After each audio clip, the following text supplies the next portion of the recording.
Hello guys, I'm Angelo GB, welcoming you back to the channel. Look, I wanted to discuss quickly the recent developments in the United Kingdom involving the low-cost carrier called Ryanair. Ryanair did something so unthinkable a few weeks ago, and we're going to unpack quickly why that was problematic. So Ryanair sat down as a private company and thought, there's so many people coming to the UK using passports from South Africa, and some of those passports then turn out to be fraudulent passports illegally obtained. So Ryanair thinks, look, I'm not the government, but I'm going to do this anyway because I'm Ryanair, I can do this. So Ryanair goes ahead and usurps the powers of a state functionary, the powers to vet a passport and to declare a passport unacceptable or acceptable. How did Ryanair do this? They designed a test, a very small, insignificant test made up of 10 questions. But what was so problematic with this test was that the language that Ryanair chose to present the test in was a very controversial language in the history of South Africa. So Ryanair decided to present this particular test in Afrikaans, which is a language spoken in South Africa by at least 13% of the population.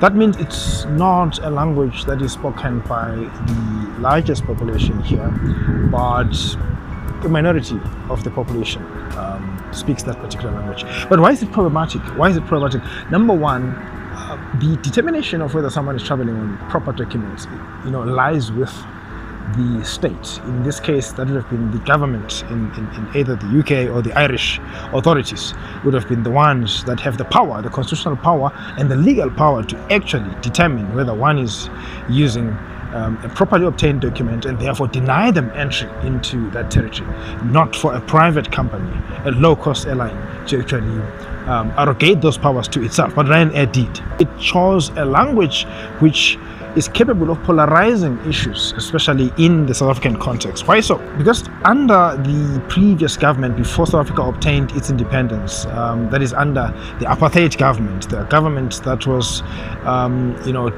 hell-bent on designing South Africa based on racial segregation. It was the language that was used to actually divide people. It was imposed in schools as the language of communication. It was imposed on schools as the language of, or the medium of tuition, the medium of teaching and learning. And that caused countrywide protests where students were actually protesting against that.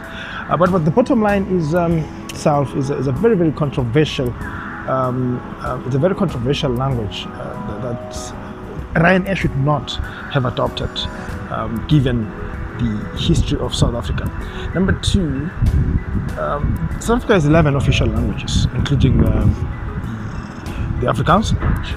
So Ryanair did not necessarily decide to present their 10-question test in any of those languages. They just chose Afrikaans. Whether someone speaks Sepedi from South Africa, whether someone speaks Xitsonga, whether someone speaks Zulu or Swati or Xhosa or Sindebele or Sotho or Setswana or speaks English, they were basically forced to take the so-called test in a language that they may not necessarily be fluent in.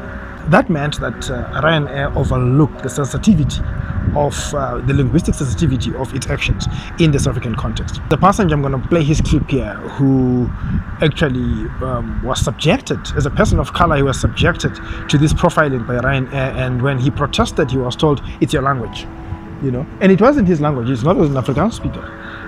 But Ryanair actually imposed that and told him, it's his language, deal with it. And then they refused him. When he failed that test, they took that failure to mean that his papers were dodgy, and they then frustrated his travel and refused him to board the aircraft. It's quite triggering. Afrikaans and South Africa and being a person of color, there's a whole lot of associations with that, right? And all of a sudden you do feel kind of isolated. You feel excluded. There's a sense of prejudice that kind of rises up inside. But I think also there's that sense of anxiety. I was like, mate, help me understand, how does a general knowledge test in a foreign language that I can't speak help prove to you that I'm South African? And he's like, not my rules, not my rules. But if you don't fill it in and you don't pass it, you're not getting on the plane. And when they were contacted at first, Ryanair was arrogant. Ryanair simply pointed towards, there are so many fraudulent passports doing the rounds, we are simply doing our bit. But Ryanair's arrogance came to an end last week after the matter gained some traction and there was noise about it, and they had to cancel that stupid test. And rumor has it that test actually had so many grammatical errors, so many spelling errors, that even the Afrikaans speaker would have struggled to figure out what exactly the question was looking for. I mean, many sectors in society, including the South African government, they decried what Ryanair did.